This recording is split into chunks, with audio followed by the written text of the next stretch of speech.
Hello दोस्तों, इस video में हम एसएससी के कुछ प्रीवियस ईयर क्वेश्चन करेंगे।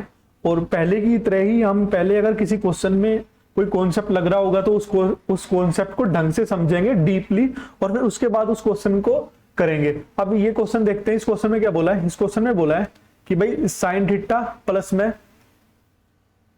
प्लस में cos theta is equal to √3 - 1 upon में 2 टाइम्स ऑफ √3। और इसने पूछा कि tan theta plus cos theta क्या होगा। भाई इसने क्या बोला है कि ना भाई साइन और कोस दे रखा है ये इक्वल टू √3 - 1 अपॉन में 2 टाइम्स ऑफ √3। और इसने पूछा कि tan और कोट क्या होता है। भाई पहले ना इस tan और कोट को देखते हैं।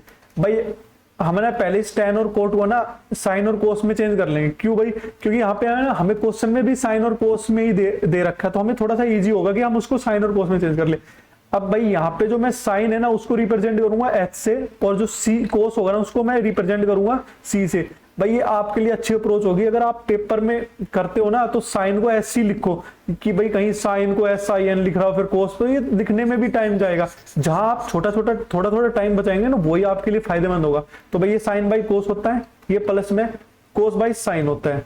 अब भाई मैं एलसीएम लूंगा तो ये कोस साइन होगा और ये साइन स्क्वायर प्लस में कोस स्क्वायर हो जाएगा, जो कि हमें पता है sine square plus cos square 1 होता है, तो 1 अपॉन में कोस साइन हो जाएगा। ठीक है भाई।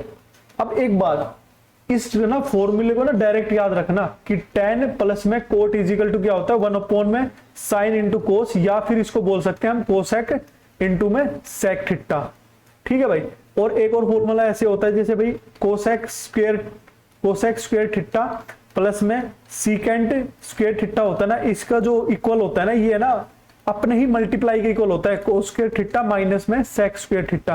भाई ये दोनों फॉर्मूले ना कुछ ज्यादा रिपीट हो जाते हैं क्वेश्चन पे, और 2022-23 के क्वेश्चन में आप देखोगे ना तो इन दोनों फॉर्मूलों का बहुत ज्यादा यूज कर रखा है। अब इस क्वेश्चन को देखते हैं। इस क्वेश्चन में क्या बोला है? भाई इस क्वेश्चन में बोला है कि जो साइन है ना प्लस में कोस इक्वल टू √3 - 1 अपॉन में 2√2 है। अब भाई मैं क्या करता हूँ ना, दोनों तरफ है ना को स्क्वायर कर देता हूँ। दोनों तरफ मैंने स्क्वायर कर दिया, तो ये देखो भाई यहां से मेरा a² प्लस b² तो sine square plus cos square निकलेगा, जिसकी वैल्यू हमारी 1 होती है। भाई साइन स्क्वायर प्लस में कोस स्क्वायर निकलेगा और प्लस में 2 टाइम ऑफ साइन कोस निकलेगा, जो कि इक्वल होगा √3 - 1 2√2 के होल स्क्वायर के इक्वल। अब भाई हमें पता है कि sine square plus cos square तो हमारा 1 होता है, तो ये हमारा 1 हो गया, प्लस में 2 times of sine cos is equal to, यहां से अगर मैं स्क्वायर करता हूं भाई तो नीचे तो मेरा आ जाएगा 8, ऊपर कितना आएगा भाई a² 3 और 4 माइनस में 2√3। भाई ये आ गई हमारी किसकी वैल्यू? इस पूरे की वैल्यू। अब मैं अगर इस 1 को इस तरफ ले जाऊं तो ये 1 इस तरफ चला जाएगा हमारा, तो ये 1 माइनस हो गया। और एलसीएम लेके भाई पूरे के एलसीएम 8 हो गया, और 4 माइनस 2√3 माइनस 8 ये आएगा। उसके बाद थोड़ा नीचे कर लेते हैं। उसके बाद क्या है भाई 2 साइन कोस इक्वल टू कितना आएगा भाई 8 - 4 माइनस 2√3 अपॉन में 8। और भाई अब ये अगर इस 2 को मैं इस तरह लाऊंगा या 2 से ये सीधा डायरेक्ट में 2 पे चला जाएगा, ये 1 पे, तो मेरी जो साइन कोस की वैल्यू आई है वो कितनी आई है -2 -3 अपॉन -√3 अपॉन में 8 ये आई है भाई साइन कोस की। मुझे जो आंसर में निकालना है वो साइन और कोस निकालना है 1 अपॉन, तो भाई इसका मैं रिवर्स कर देता हूं, तो 8 बाई और माइनस भाई -2 और -√3। यहां से भाई मैं माइनस कॉमन ले लूं, ये माइनस कॉमन ले लिया मैंने यहां पे। अब भाई आप देखोगे तो यहां पे जो ऑप्शन है उसमें कोई इस तरह का नीचे अपॉन में तो रूट है नहीं, तो हम इसका कर देते हैं रैशनलाइजेशन। भाई इसका रैशनलाइजेशन करेंगे तो नीचे भाई रैशनलाइजेशन करेंगे तो 8 × 2 -√3 बचेगा, और भाई नीचे 1 बचेगा। तो इसका जो आंसर आएगा ना वो ऑप्शन नंबर देख लेते कौन सा। ऑप्शन नंबर ये आएगा फर्स्ट, 8 2 माइनस में √3। ठीक है भाई। ये क्यों आया देख भाई, देख लो यहां माइनस साइन था ना हमारा, तो जब माइनस साइन मेरा अंदर आएगा तो ये माइनस का हो जाएगा और ये प्लस का हो जाएगा, तो ये 8 × √3 - 2 होगा। और भाई मैंने ये नीचे डायरेक्ट 1 कैसे लिख दिया? भाई मैंने अपने प्रीवियस वीडियो में बता रखा है कि जब हम ये नीचे ऐसा 2 + √3 है, जब कभी भी हम इसका स्क्वायर करते हैं ना, इन दोनों का मान लो इनका रैशनलाइजेशन करना है मुझे, 2 प्लस में √3 में बता देता हूं पूरा फिर, तो ये 2 - जब मैं यहाँ देखूंगा ना ये a प्लस बी और a माइनस बी बनेगा, और इन दोनों का जब मैं a स्क्वायर करूंगा तो 4 आएगा और b स्क्वायर करूंगा तो 3 आएगा, तो बचेगा कितना 1। और भाई ये ना डायरेक्ट याद रखो, जब कभी भी मान लो हमें रैशनलाइजेशन करना और ये नीचे वाले का जब हम स्क्वायर करके डिफरेंस लेते हैं, मतलब इसका a स्क्वायर का अलग डिफरेंस किया मैंने और b का अलग किया, और इन दोनों का डिफरेंस अगर 1 है ना तो डायरेक्ट है ना जो उसका जो रैशनलाइजेशन करने के बाद आएगा ना वो सिर्फ क्या होगा कि जो ये साइन है ना बीच वाला ये चेंज हो जाएगा।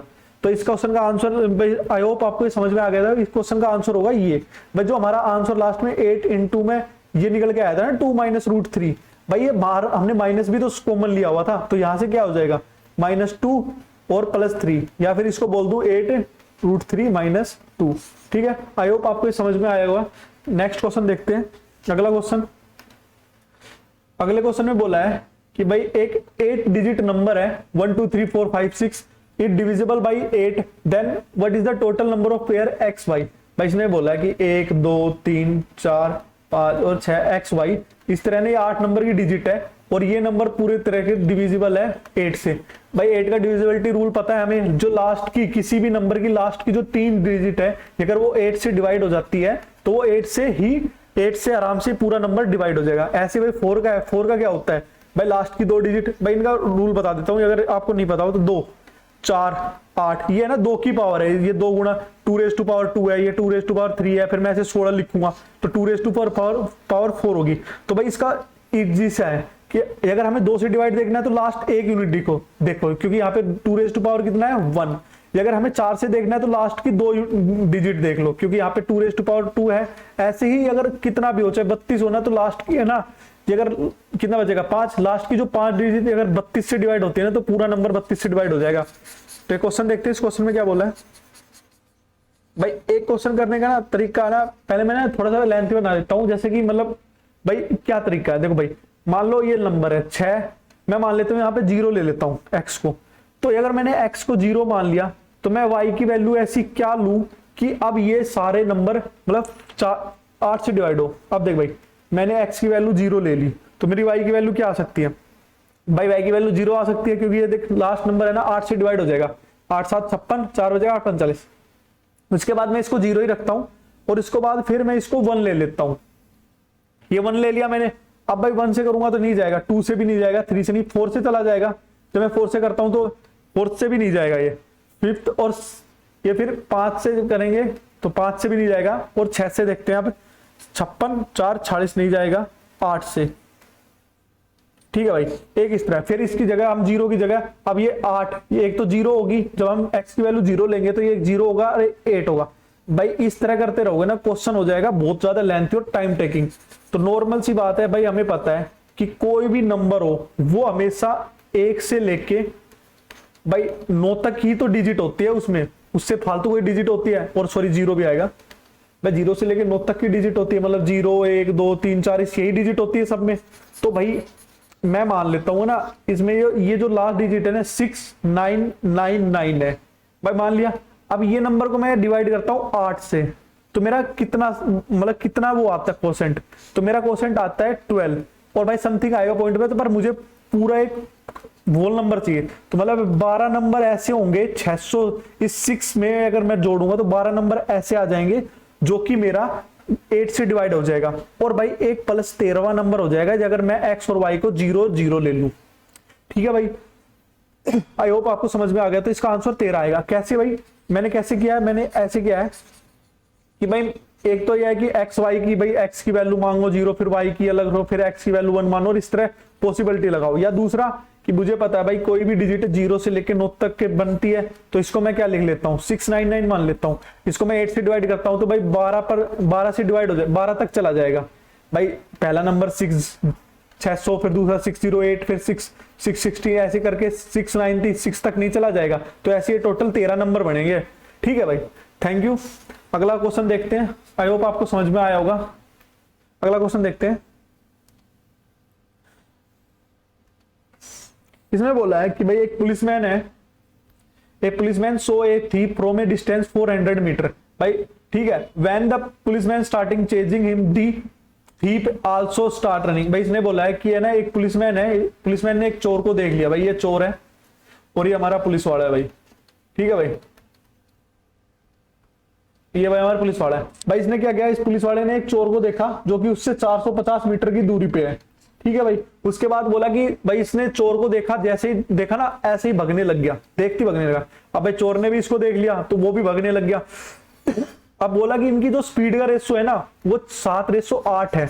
तो then the after running how much distance can the police catch that him, मतलब भाई कितनी किलोमीटर रनिंग कवर करने के बाद ये पुलिस वाला उस चोर को भाई धर लेगा, मतलब पकड़ लेगा। तो भाई देखो हमें पता है कि डिस्टेंस निकालना है, तो मेरा डिस्टेंस क्या होता है, स्पीड इनटू टाइम होता है भाई, ठीक है भाई। एक चीज, अब भाई यहां से मैं रिलेटिव स्पीड निकालूं, मतलब रिलेटिव डिस्टेंस, तो रिलेटिव डिस्टेंस क्या होता है भाई, उन दोनों के बीच में कितना डिस्टेंस है। भाई इन दोनों के बीच में रिलेटिव डिस्टेंस की बात कर रहा हूं मैं फिलहाल, इन दोनों के बीच में कितना डिस्टेंस है अपॉन में भाई अगर स्पीड, इन दोनों की स्पीड का के बीच में कितना डिस्टेंस है। भाई स्पीड का मतलब ये है कि मान लो एक की स्पीड 50 है और एक की 40 किलोमीटर पर आवर है। अब भाई सोचो एक घंटे में ये बंदा तो 50 किलोमीटर जा रहा है और ये बंदा 40 किलोमीटर जा रहा है। अब भाई मानो कि मैं बोल दूं कि इन दोनों के बीच में ना 200 मीटर का गैप है भाई, तुम्हारे सॉरी 200 किलोमीटर का गैप है। तो भाई हर घंटे जो ए आदमी है वो 50 किलोमीटर जा रहा है और बी 40, तो ये एक्स्ट्रा 10 किलोमीटर कवर कर रहा है ना। तो भाई ये 10 किलोमीटर है, तो ऐसे कितने घंटों में ये 10 किलोमीटर से 200 किलोमीटर बन जाएंगे, तो 20 घंटों बाद बन जाएंगे। तो बस ये रिलेटिव स्पीड लगाने का यही है कि दोनों की स्पीड का ना डिफरेंस ले लेते हैं। तो दोनों की स्पीड का डिफरेंस कितना आ गया भाई 8x, इसको 8x और 7x मान लेते हैं। वैसे मैं रेशो में भी कर लेता, पर चलो हम समझाने के लिए 8x और 7x, तो मतलब x का है तो भाई इतना टाइम लग रहा है, मतलब एक पुलिस वाले को उसको पकड़ने के लिए चोर को इतना टाइम लगेगा। अब भाई बोला कि पुलिस वाला उसको कितनी देर भग के, मतलब कितना लंबा भग के उसको पकड़ लेगा। भाई किसी का भी डिस्टेंस हो उसकी स्पीड से मैं उसके टाइम को मल्टीप्लाई कर दूं। भाई देखो डिस्टेंस हमें निकालना है, स्पीड उस पुलिस वाले की 8x हो गई और भाई टाइम कितना है, टाइम यही तो है कि उसको 450 मीटर कवर करने के लिए कितना टाइम लगेगा। तो भाई ये 450 अपॉन में x, ये x से x हमारा कट गया तो डिस्टेंस कितना आ गया 360, भाई 3600 मीटर, या इसको मैं किलोमीटर में कन्वर्ट करूंगा तो डिवाइड बाई 1000 तो 3.6 किलोमीटर आएगा। आई होप आपको ये समझ में आया होगा। भाई इसमें कुछ नहीं है, तो चोर पुलिस वाले में ना मतलब ये स्पीड एंड टाइम वाले में दो ही चीजें सबसे मेन होती है। एक तो आप लैंग्वेज को अच्छी तरीके से समझो कि वो लैंग्वेज कहना क्या चाहता है। उसके बाद है ना मेजर बच्चे ना क्वेश्चन को गलत क्यों कर देते हैं, क्योंकि उनको है ना यूनिट चेंज नहीं करते। कि कई बार जैसे क्वेश्चन में यहां मेरे को दे दिया, मान लो ये 450 मीटर दे दिया, अब बच्चे 450 मीटर में ना कि डिवाइड कर रहे हैं भाई किलोमीटर पर आवर वाले। भाई किलोमीटर पर आवर की जो यूनिट है ना वो किलोमीटर पे लगाओ, और यहाँ पे जो मीटर में लगानी है हमें मीटर पर सेकंड में, तो वहां पे पहले हमें जो ये किलोमीटर पर आवर है उसको चेंज करना होता है। भाई ये दो मेजर गलती होती है कि है ना बच्चे ना अर्थमेटिक के क्वेश्चन को ना पढ़ते नहीं है ढंग से, और यहीं पे वो मार खा जाते हैं। अगर आप अर्थमेटिक के क्वेश्चन को ढंग से पढ़ोगे, उसकी लैंग्वेज समझोगे तो आराम से क्वेश्चन हो जाएगा। एक बार समझ में नहीं आ रहा तो 2 बार पढ़ो 3 बार पढ़ो पर समझ आ। पेपर में नहीं बोल रहा है, पेपर में तो हो सकता है भाई कोई 1-2 क्वेश्चन डिफिकल्ट आ जाए तो उसको स्किप करना चाहिए, पर मेनली आपको ये आना चाहिए कि आप क्वेश्चन को ढंग से पढ़ो। अगला क्वेश्चन देख लेते हैं। भाई अगला क्वेश्चन है ना, ये ना मैंने वैल्यू पुटिंग के लिए लिया है। ऐसे क्वेश्चन है ना वैल्यू पुटिंग से हो जाते हैं बहुत आसानी से, और बच्चे ने बता क्या ही करते रहते हैं। भाई इसने बोला कि x + y + z है ना, इनका सम ना मेरा 0 आना चाहिए। तो भाई कुछ भी लो, x y z की वैल्यू कुछ भी ले लो, बस उनका सम तुम्हें करके ना 0 लाना है। तो भाई मैं तुम्हें ना x y z की वैल्यू ऐसी लेनी है कि जिससे वो 0 बन जाए। तो भाई मान लो मैं x को 1 ले लेता हूं, y को 1 ले लेता हूं, भाई इन दोनों को जोड़ूंगा 2 हो जाएगा, तो मैं इस z को क्या ले लेता हूं -2 ले लेता हूं। ठीक है भाई, अब इस क्वेश्चन को करता हूं। देखो इन्होंने पूछा इसमें x² पूछा, तो x² 1 है हमारा अपॉन में, भाई y और z पूछा तो y और z की इंटू करूंगा तो -2 हो जाएगा। फिर उसके बाद प्लस y² अपॉन में, उसके बाद इसने पूछा है कि भाई x और z की मल्टीप्लाई करूंगा तो -2। ठीक है भाई, और थर्ड नंबर क्या पूछा है z²। भाई ये थोड़ा दिख तो रहा है ना आप लोगों को, ये थोड़ा सा मैं इसको बड़ा कर देता हूं अगर नहीं दिख रहा तो। ठीक है, अब भाई इन्होंने क्या पूछा है 1 प्लस, और फिर उसके बाद इन्होंने पूछा क्या है कि z² कितना होगा भाई 4 अपॉन में 1। इनको ऐड कर दो, कुछ नहीं भाई, ये माइनस का आधा और माइनस का आधा, माइनस का 1 बन गया +4, तो कितना आया आंसर, इसका 3 आंसर आएगा। तो भाई ऐसे क्वेश्चन अलजेब्रा के ना जब कभी भी दिखे ना कि भाई मतलब, या इसको मैं चलो आसान भाषा में समझाऊं ना, जहां पे नंबर ऑफ वेरिएबल ज्यादा हो नंबर ऑफ इक्वेशन से, मतलब नंबर ऑफ इक्वेशन मतलब कि जो हम ये इक्वेशन देखते हैं ना x square plus y square और इजिकल टू 0 होता है, फिर y2 और ऐसी जो ऐसी इनको इक्वेशन, इसमें जो नंबर ऑफ वेरिएबल ज्यादा होने चाहिए, मतलब इक्वेशन से ज्यादा भाई किसी अगर हमें दो इक्वेशन दे रखी है ना, तो उससे हम सिर्फ दो ही वेरिएबल की वैल्यू निकाल सकते हैं, तीन की नहीं निकाल सकते। अब भाई यहाँ पे इस क्वेश्चन में हमें दे तो रखे इन्होंने तीन वेरिएबल एक्स वाई जेड, पर इन्होंने इक्वेशन कितनी दी हुई है, एक। तो यहाँ पे मैं अपनी मर्जी से है ना किन्हीं दो को ना जीरो भी पुट कर सकता हूं। ऐसा नहीं है कि भाई ये जरूरी है मैं इनको ना 0 0 पुट करूंगा ना, पर यहाँ पे 0 0 पुट, एक चीज और बताऊंगा बाद में लास्ट में, तो यहाँ पे मैं किन्हीं दो को ना अपनी मर्जी से कुछ भी पुट कर सकता हूं। अब भाई इजी तो यही होता कि मैं इन सबको 0 0 पुट कर लेता और इक्वल टू 0 आता, पर भाई यहाँ पे ना आपको देखना होगा कि आंसर ऑप्शन, कई बार ऑप्शन ऐसे भी हो जाते हैं 1/x 1/y आएगा या 1/z आएगा, ऐसे ऑप्शन x y z आ जाएगा, क्या होगा। तो भाई यहाँ पे जब है ना अगर आप 0 लोगे ना, तो x इंटू वाई, जब y इंटू जेड करोगे तो 0 इंटू 0 मतलब 0 आ जाएगा, 1/0 इज इन्फिनिटी है, मतलब इसकी कोई वैल्यू नहीं होती, मतलब इसकी कोई वैल्यू नहीं है, तो अनडिफाइन है। अगर अनडिफाइन है तो इसका मतलब कोई वैल्यू नहीं है। तो इसलिए हमें ना वैल्यू पुटिंग करते टाइम ना ये जरूर ध्यान रखना है कि भाई हमारा 1/0 ना बने, क्योंकि वो अनडिफाइन है और अनडिफाइन की वैल्यू क्या है, जिसको कोई डिफाइन नहीं कर सका यार, तो उसकी वैल्यू क्या रखोगे। तो इसलिए ध्यान रखना कि जब भी हम वैल्यू पुटिंग करें तो 1/0 मतलब ऐसा अपॉन में 0 नहीं बनाना। अगला क्वेश्चन देख लेते हैं। अगले क्वेश्चन में क्या बोला है, इसने बोला है कि two identical circle of each radius 30 centimetre intersect each other such that the circumference passing. भाई इस क्वेश्चन में क्या बोला है कि दो आइडेंटिकल सर्कल है, हर किसी की रेडियस 30 सेंटीमीटर है, वो इंटरसेक्ट कर रहे हैं एक दूसरे को, एंड सच द सर्कमफ्रेंस, एक दूसरे की सर्कमफ्रेंस पे इंटरसेक्ट कर रहे हैं और passing through the centre of the each other, एक दूसरे के सेंटर से पास हो रहे हैं। भाई इस क्वेश्चन में क्या बोला है कि ना एक सर्कल है, उसकी रेडियस, भाई हमारा सर्कल हो गया, भाई सीधा बना लेते हैं, ये हमारा भाई सर्कल हो गया। जो बोला एक सर्कल है, दो सर्कल है सेम रेडियस के, तो एक और सर्कल ले लेते हैं भाई।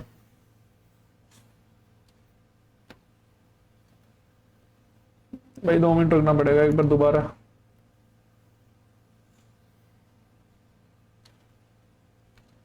एक और सर्कल ले लेते हैं, ये हमारा एक और सर्कल हो गया। तो यार बढ़ जा भाई,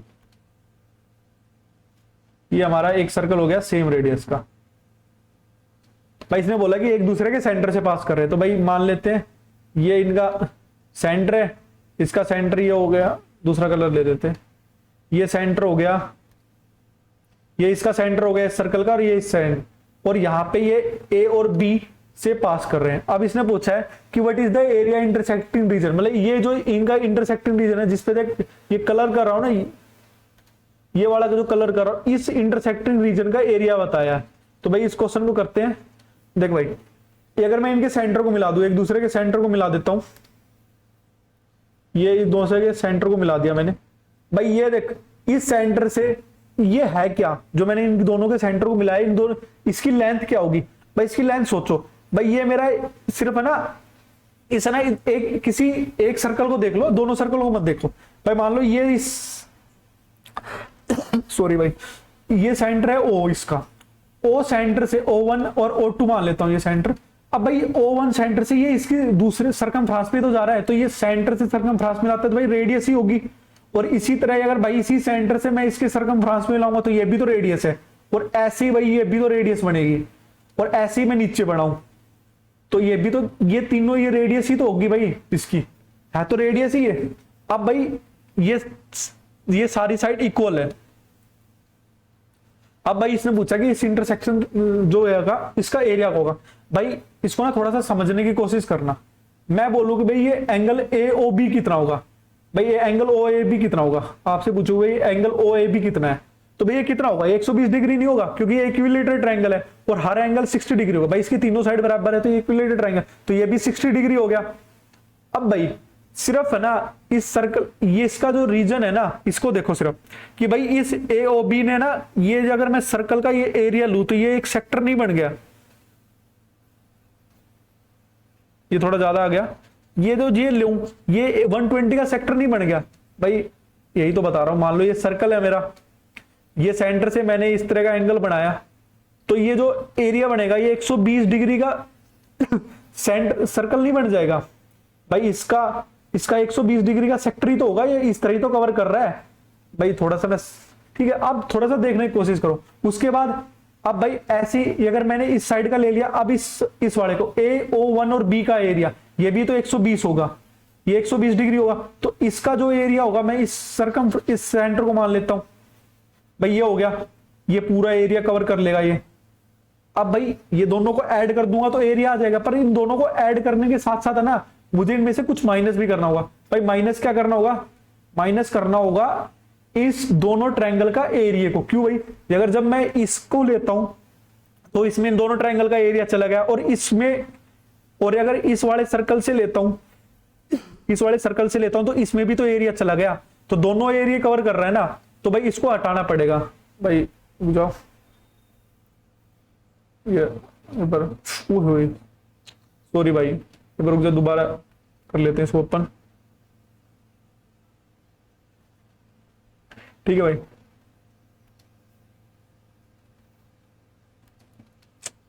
भाई नहीं आएगा वापस, चलो बनाते हैं अपना सर्कल, बनाते हैं दोबारा।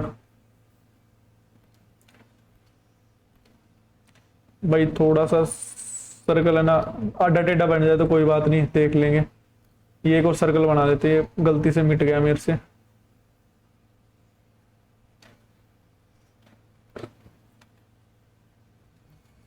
भाई आपको ये समझ में आ गया, तो उसमें क्या करना पड़ेगा हमें सेक्टर का, भाई 120 डिग्री वाले हमें सेक्टर का एरिया निकालना है। तो भाई यही तो होता है कि पूरा एरिया 360 डिग्री का होता है कवर, तो हमें निकालना है 120 का है, और ऐसे हमें दो सेक्टर के निकालने, तो मैंने टू टाइम्स कर दिया इसका। उसके बाद पाई आर स्क्वायर 22/7 और आर स्क्वायर इसकी रेडियस का मतलब 900।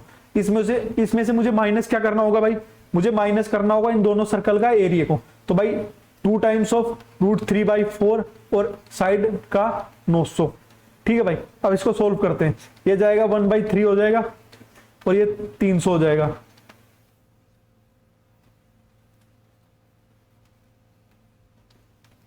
ये हो गया भाई हमारा 300। भाई इन्होंने पाई की वैल्यू रखी नहीं है, तो हम भी पाई की वैल्यू नहीं रखते हैं, यहाँ पे पाई रख लेते हैं। तो भाई यहां से हमारा जो आएगा वो 600 पाई आएगा,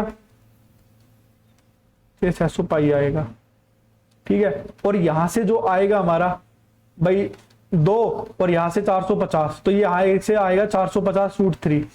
तो भाई ये इसका आंसर हो गया। ठीक है भाई, आपको समझ में आएगा ना कि किस तरह किया गया। भाई हमने बस थोड़ा सा देखा है कि इस वाले से सेक्टर का एरिया निकाला है और फिर इस वाले से। ठीक है भाई, आई होप आपको ये समझ में आया होगा इस वीडियो में जो मैंने क्वेश्चन कराए हैं, और इस तरह के क्वेश्चन मैं आगे भी कराता रहूंगा। Thank you. अगर आपको मेरी वीडियो अच्छी लगी हो तो मेरे चैनल को सब्सक्राइब जरूर करना। धन्यवाद, और लाइक और शेयर जरूर करना इस वीडियो को। धन्यवाद।